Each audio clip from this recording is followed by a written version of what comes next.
Hello everyone and welcome back to the channel. In this video, I'm going to be talking a little bit about my trip to Vancouver a couple weeks ago when I attended the Battlerealm Brawl and the Player Summit and all the other events that were surrounding the Marvel Contest of Champions meetup up at Kabam HQ. I didn't take a ton of pictures, and I think you may have seen some other YouTubers' videos that had a lot of the pictures kind of going over the day by day, but what I'm going to do in this video is actually make a top 5 list of my 5 favorite things about my trip to Vancouver. And you can also look at this as like a top 5 reasons that you should consider going next year, assuming that they do repeat this event next year. Again, it was just an absolutely phenomenal event. It was so well orchestrated and well organized and just a blast. So we'll get right into this thing. We're going to start with number 5. And number 5 was the city of Vancouver itself. Now, I had not been to Canada for like almost a decade, and I have never been to British Columbia, but let me tell you, Vancouver, it's an international city. It is geologically, I guess you would say, one of the coolest cities that I've ever been to. There are mountains in the background. There are beautiful waterscapes and like piers that you can go to. There's actually beaches that if you went during warmer times that you could hit up. And, you know, the weather and just like the color of the sky and everything this time of year in October was just absolutely beautiful. On top of it, the public transportation, like especially the train system, was very cheap, very accessible, easy to get everywhere. On top of that, there are so many different cultures and ethnicities that are housed in this amazing city, and that really reflects especially with the food and drink scene there. Now, it's really known for having some of the best Asian food just across the board anywhere in the entire world. I probably had the best piece of sashimi that I've ever had in my entire life while I was there, as well as really good ramen. We also went to an authentic Chinese barbecue restaurant where I had some duck that was just like off the charts. So, you know, all of that combined, it just meant that when we were not doing the specific MCOC stuff, there was a lot to do. It was a beautiful city. It was easy to get around, and that easily makes number 5 for me. Now, coming in at number 4, we have, I guess the best way I can explain this is the ability to be around people who get it. And when I say get it, I mean they understand this game. Now, the thing about Marvel Contest of Champions or any mobile game is that it's on your device that you carry with you 24/7, and you have the ability to log in and play this game all the time. But there are socially unacceptable times to play it, like when your friends are hosting you for dinner or when you're visiting grandma or things like that. You don't want to be pulling out the phone, even though you might need to take a war fight or do something like that. And you know what? That's good. You need to have those boundaries in your life. You should not be playing this game 24/7. But I will say, when you are around a bunch of people that play this game, it is so fun to be like whipping out the phone and be like, hey, look at my account. Hey, can you give me some rank up advice? Will you spin out this crystal for me? We had war fights being taken at bars and things like that. We actually had like the SSX versus 4 Loki war, where there were like 15 or 20 people in those alliances that were here, and they were all cheering each other on, doing the war live.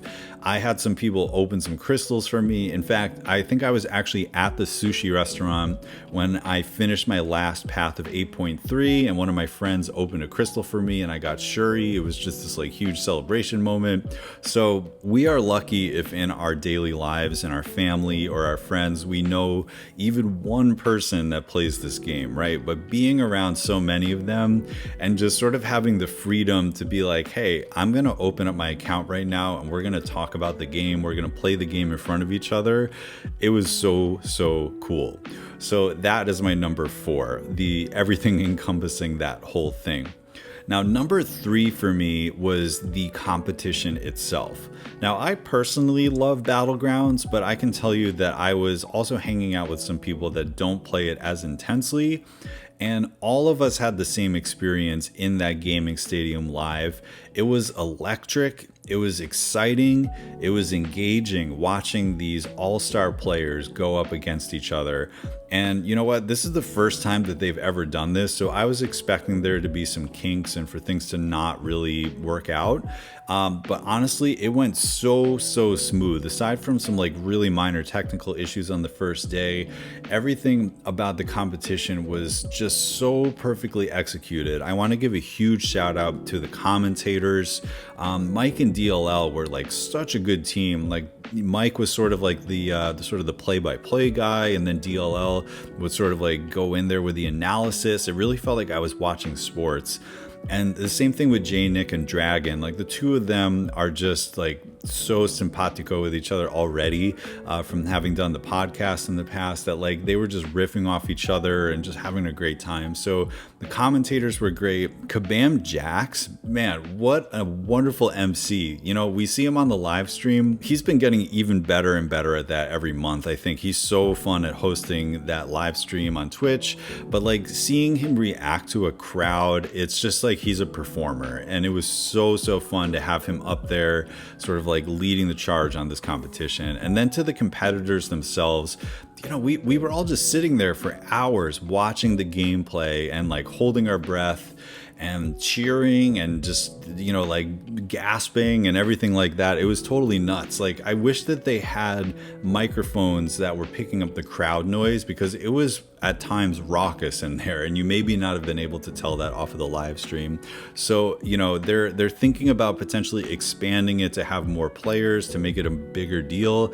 But for this first sort of like pilot season of this, getting those 8 international competitors up there, watching just the execution of the gameplay and the strategy in real time, and just being around people that love this game, it was so phenomenal. I can't say enough about attending that. So even if you don't love Battlegrounds, if you even know, you know, like half the things that FinTech does about this game, I will tell you, you will go to this competition and you will have an absolute blast. It felt like any other esports type competition environment there in the stadium. It was so much fun. Can't recommend it enough. So now number 2 is actually the summit itself. So here's the thing about going to that player summit. First of all, it was at Kabam headquarters.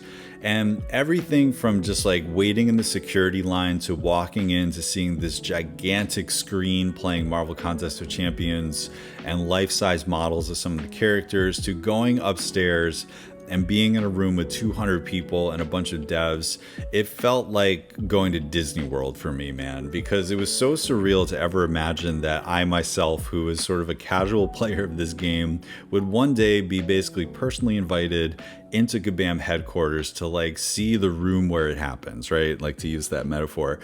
And, you know, who doesn't like access to information, right?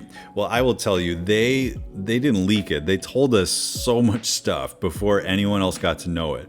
Stuff about Necropolis, about raids, about Chioth and Kushala, maybe even some other stuff that you haven't heard about yet. I'm trying to sort through my brain what everyone knows and what we just know.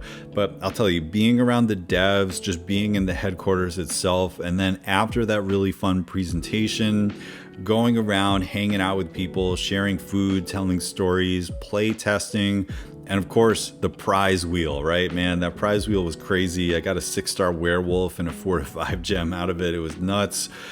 I'll tell you, we were there for 4 hours and it flew by. I could have spent another 4 hours there. It was so much fun, so much conversation. And again, sort of like back to my point number 4, just being around people who get it, but in an even more intense environment, because you were there playing on the iPads, testing stuff out, theory crafting, being around all these people that love the game. It was so much fun. As much as I loved the competition, that evening at Kabam headquarters was probably my most memorable moment there, and one of my absolute favorite parts of the game in my entire history playing it was being around all those amazing summoners that evening. Now, for my number 1 reason for why this was an absolute A+ event from start to finish, it really comes down to 3 words for me, and those are diversity, inclusion, and belonging. A true sense of belonging. And you don't really need to look farther than everyone else's YouTube videos describing this event, because some people were nearly in tears as they were recalling the friendships that grew, or the friendships that started and are going to become lifelong friendships. And you know how sad everybody was when they were going to the airport and had to say goodbye to everybody. That was real. All of that was real. And it really comes down to the fact that everybody who came to this event felt welcomed. In terms of diversity, yes, there were lots of different people from different races, ethnicities, sexual orientations, gender identities. Like, there was a lot of representation at this event, but it is so much more than that. It is more that we could all get into the same room, and whether we were just two people hanging out, or a group of 3, or a group of 5, or the entire 200, everyone was welcomed there. Everybody showed mutual respect to each other. And while we only had this one thing in common with each other, we all found that we had about 1 million things in common with each other. And that really is the beauty of an event like this. It's like, you don't need to know these people deeply before you get there, because you all have this one common interest. But the thing about our community is, I really feel like, as one of their core values, having inclusiveness and a sense of belonging in the community is up there. And so much of that comes down to this community team that is led by Kabam Mike. Now, Kabam Mike was basically, this was a labor of love for him putting together this whole event. This was not only his idea, but he pretty much executed all the details when it came down to this event. And you know, the fact that it ran so smoothly is a huge testament to his organization, but you can tell that his handprint was on everything in this event, because from start to finish, everybody felt welcome. Everybody was encouraged to be kind to each other, to have a great time, to laugh, to be in community with one another. And that is all based on that community team at Kabam. So just one more time, I gotta say a huge thank you to Kabam Mike and to the entire dev team, everybody that presented, everyone that had anything to do with the Battlerealm Brawl and all the logistics behind that. And then to all the friends that I talk to basically every day online, and I met so many of you for the first time at this event. Thank you for your friendships. Thank you for making this game a beautiful place, and I hope to see you all in Vancouver next year. Take care, have a great day, and I'll catch you in the next one.